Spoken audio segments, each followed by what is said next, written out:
Bonjour à tous et à toutes, petite vidéo assez spéciale où je vous présente mon grand oral, à savoir que c'est le grand oral 2024 avec la nouvelle réforme. Du coup on passe à 10 minutes à place de 5. Cette vidéo a pour but de partager mon expérience pour que vous puissiez voir les recherches que j'ai fait, ainsi que de vous proposer un programme de grand oral si vous avez le même sujet par hasard ou que vous voulez vous en inspirer ou carrément le reprendre en entier. Ça me dérange pas le moins du monde. Que vous prenez celui de maths qui est dans cette vidéo ou celui de physique dans une vidéo qui arrivera sûrement dans 1 ou 2 jours selon mes compétences de montage, bien que cette vidéo n'aura très peu de montage parce que le but c'est de garder le côté authentique et garder même les moments où je bégaye parce que le but c'est de le faire en one shot pour vous montrer ce que je pourrais donner sur le grand oral. Si vous avez des retours à faire par quelque chose que vous semblez un peu différent, si vous pensez qu'il est plus judicieux d'amener cette phrase comme ça ou cette phrase comme ça, même si je dirais pas exactement comme ça, car ça s'appelle les aléas du direct. Essayez de faire quelque chose, je me dis ça sonne bien comme ça, mais au final sur le rendu je me dis ah ça c'est pas fou. D'ailleurs tout le long j'ai regardé ma montre pour me mettre au niveau des chronos. Je sais bien que celle-là n'est pas utile pour les examens parce qu'elle est interdite, mais j'aurais une vraie montre juste pour avoir le chrono. D'ailleurs je vous conseille, si vous avez les moyens, de prendre juste une petite montre vieille à Decathlon pour avoir le chronomètre, pour pouvoir gérer votre timing. Je pense que c'est un conseil plutôt primordial. D'ailleurs je ferai soit une petite vidéo, soit je mettrai un commentaire épinglé sous cette vidéo et sous l'autre vidéo pour vous dire les conseils qui m'a manqué le jour J, parce que je pense pas avoir les trucs parfaits, je pense néanmoins que ça sera un truc plutôt ok. Je pense que j'ai des bonnes capacités, j'ai fait des bonnes recherches, faut juste pas que je troll, ça serait un peu con de choc. Et sinon je pense qu'on va pouvoir un peu commencer. Du coup cette vidéo c'est sur le grand oral de maths. J'ai choisi quelle est l'importance de l'arithmétique modulaire dans notre quotidien, que je modifie des fois dans notre société à l'oral selon les passages, bien que je trouve que ce soit pas exactement grave, ce soit pas mot à mot par rapport à ce que j'ai à l'oral, parce que j'ai écrit. Je pense que ça vous convient pareil.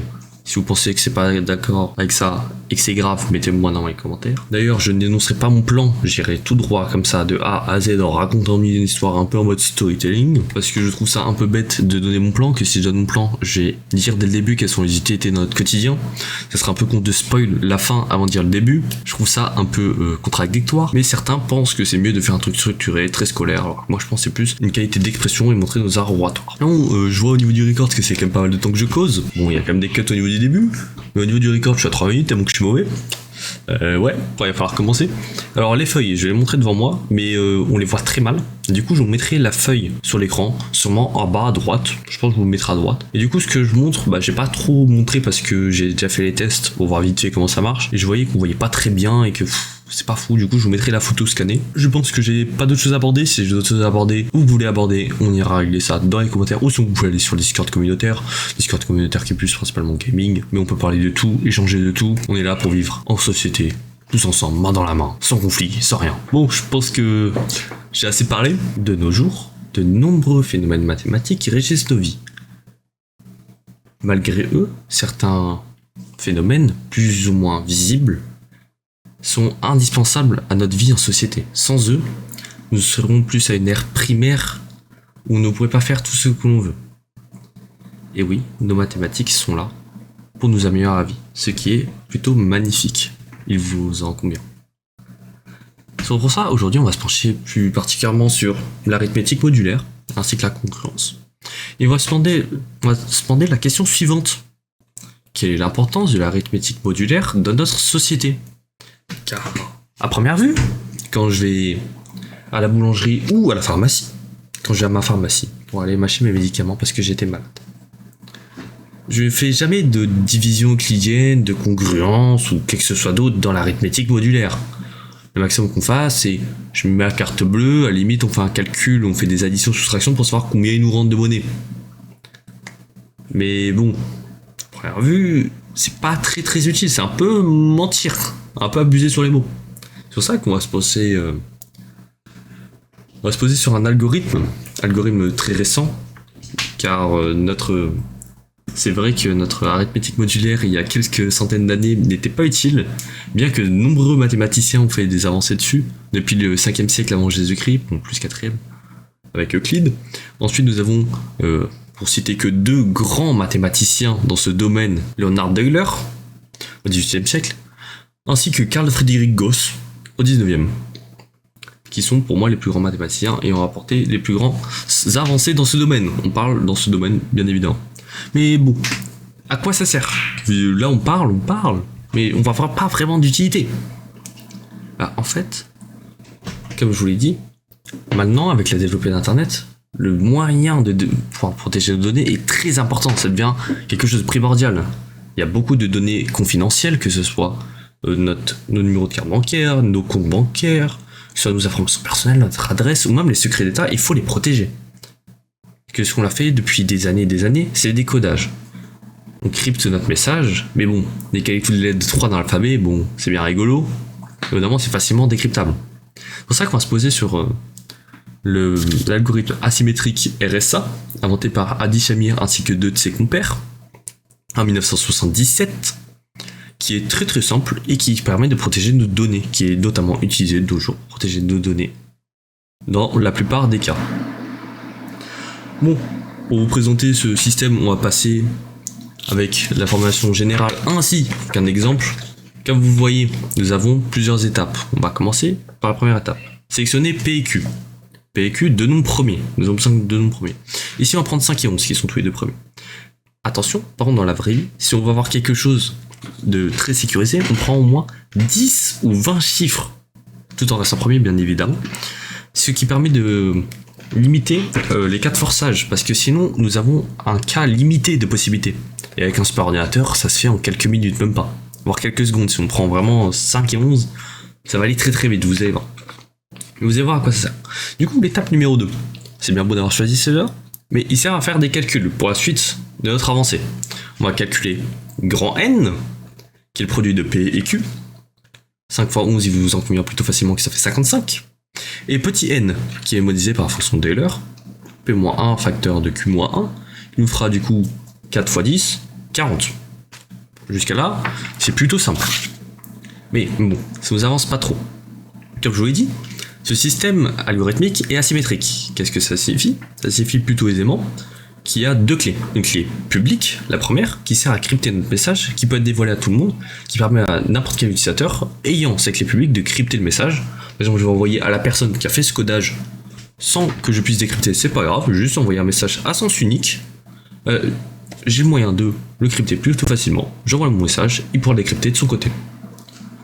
Du coup, pour cette clé publique, nous avons besoin de grand N que nous allons calculer et petit c. Petit c, je ne suis pas trop rentré dans les détails, mais petit c doit être juste premier avec petit n qu'on vient de calculer. On va trouver un petit nombre premier avec 40. Il en convient plutôt facilement qu'on va prendre 3. Le premier qui n'est pas un multiple de 40. Ça se voit plutôt facilement. Et ça va facilement nous arranger la vie. Pourquoi nous avons besoin de ça?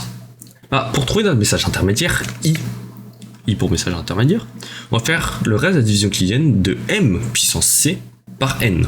On va vérifier avec nos numéros. Pour faciliter la tâche, on fera une grille de numéros, par exemple, pour l'alphabet A égale 1, etc.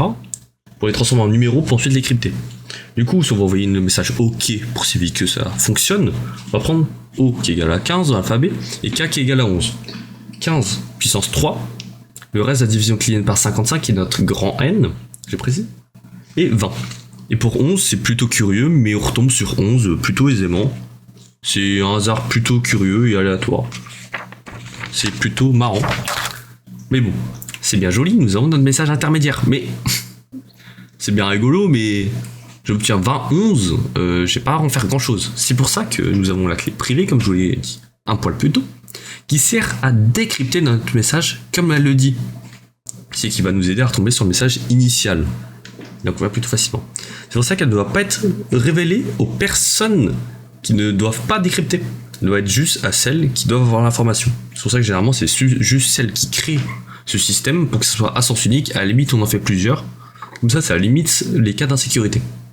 Bon, c'est bien joli, mais du coup nous avons une clé privée, qui elle est faite de grand N à nouveau et de D. D est l'unique entier naturel tel qu'il appartient à 0 n-1, ici de 0 à 39, et que le produit de C et D, leur reste par division euclidienne de petit n, du coup ici 40, soit 1. Du coup ici on a 3 fois D, le reste de la division euclidienne doit être égal à 1. On trouve 27, spoiler, qui est un peu barbant à calculer, mais nos super ordinateurs le font plutôt facilement, surtout quand c'est avec des grands chiffres. C'est pour ça que on tombe sur beaucoup de possibilités, c'est pour ça qu'il est important qu'ils soient différents. Bon, maintenant on va refaire le procédé à peu près pareil. Pour trouver M, on fait I puissance D, congru modulo n. Et nous trouvons plutôt aisément le même numéro qu'avant. 20 puissance 27, le reste de la vision client par 55 est à nouveau 15. Et pour 11, bah, c'est assez curieux, il me retombe que sur des 11 par 55. C'est plutôt simple à démontrer, car on fait 11 au carré, 121, moins 110, pour 2 fois 55, paf, on retombe sur 11, etc. etc. C'est plutôt curieux. Mais j'ai un peu joué sur les mots quand même, de dire que bon, ça régit notre quotidien, c'est un peu tiré par les cheveux, que je veux bien nos données se protéger tous les jours, quand même. Mais bon, est-ce que je vais me dire, ah oui, c'est super, mes données sont protégées grâce à l'arithmétique modulaire? Et non. C'est pour ça que, en fait, tout à l'heure, quand je vous ai dit que ça ne savait pas qu'on allait à la pharmacie, bah j'ai menti. Je suis désolé, mais j'ai menti. Car en réalité, on a en France notre carte vitale. Bah oui, la magnifique, la seule et unique. Comme vous savez sûrement, les données signifient quelque chose. La première 0, 1 sont un homme ou une femme. Ensuite, la fin d'année de naissance. Le numéro 4 et 5 sont eux le mois de naissance. Les deux suivants sont le département de naissance. Les trois avant-derniers sont eux la commune de naissance. Et les trois derniers sont le registre de l'état civil. Mais, comme vous voyez sûrement, il nous reste deux petits numéros. Mais que signifie-t-il? Et c'est là que notre arithmétique modulaire rentre en jeu en fait. Car si on transforme ces 13 chiffres en un grand nombre, composé de ces 13 chiffres, qu'on va appeler V pour carte vitale, et qu'on fait le reste par division euclidienne de 97, on retrouve un reste R, et si on fait 97 moins le reste, nous obtenons notre dernier numéro. Et c'est comme ça qu'elle rentre en jeu. Mais bon, c'est bien rigolo, mais ça sert pas à grand chose. Bon, en réalité, si ça sert, vous en doutez bien, ça sert à accélérer le remboursement pour nous identifier plus facilement, vérifier la validité de la carte. Mais j'ai à nouveau extrapolé quand même quand je dis que oui, ça aide dans la vie de tous les jours, dans notre société. Que là, bon, si on va faire nos courses, ça marche plus. Bon, en réalité, on retrouve à peu près le même système dans les cartes bancaires, ainsi que nos billets de banque. Oui, c'est plutôt curieux, mais on retrouve le même système. Plutôt marrant dans nos cartes bancaires. Et oui, effectivement, comme vous voyez, j'ai représenté ici un billet. Je sais pas si vous avez fait attention, mais nous avons ici 12 caractères sur nos billets qui servent à garantir leur validité, avec une ou deux lettres selon les modèles plus ou moins récents. Et du coup, 11 à 10 chiffres. Si on transforme la lettre en chiffre, par exemple ici on a U, on le transforme en 21, et qu'on prend soit le grand chiffre, soit on fait la somme de tout, en prenant 2 plus 1 ou 21 plus tout le reste, et qu'on fait la division euclidienne par 9, on obtient toujours le même résultat selon la valeur du billet. Pour un billet de 20, on obtiendra toujours 8. Un billet de 10, on obtiendra 7. Et un billet de 50, on obtiendra 5. C'est vraiment très très curieux, j'ai trouvé ça fascinant.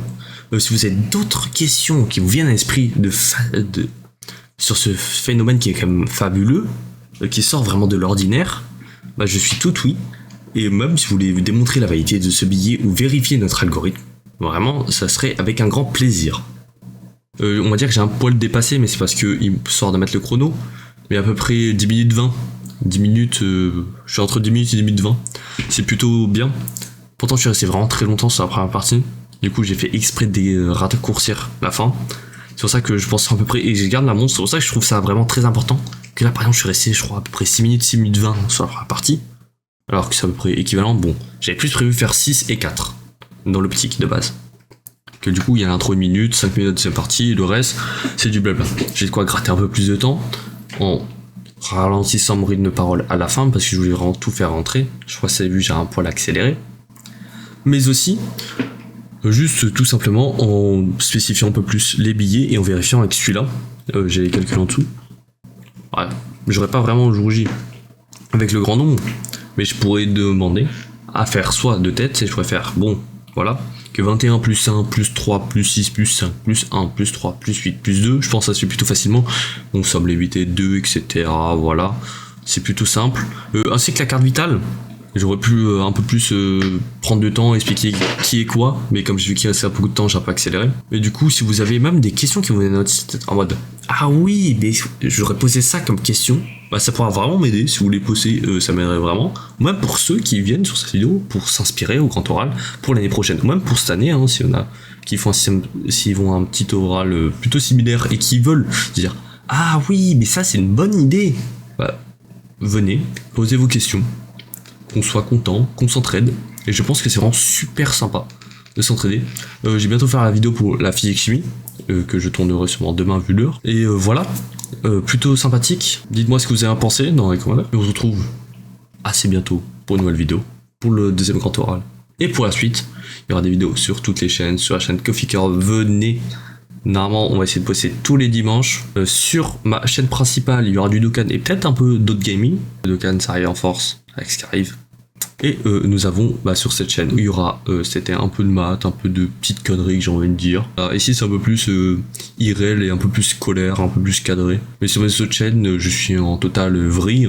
Pareil sur Twitch, twitch.tv/Partiel. Vous sont nés sur twitch.tv/Oxydis. Un vrai bro, pareil.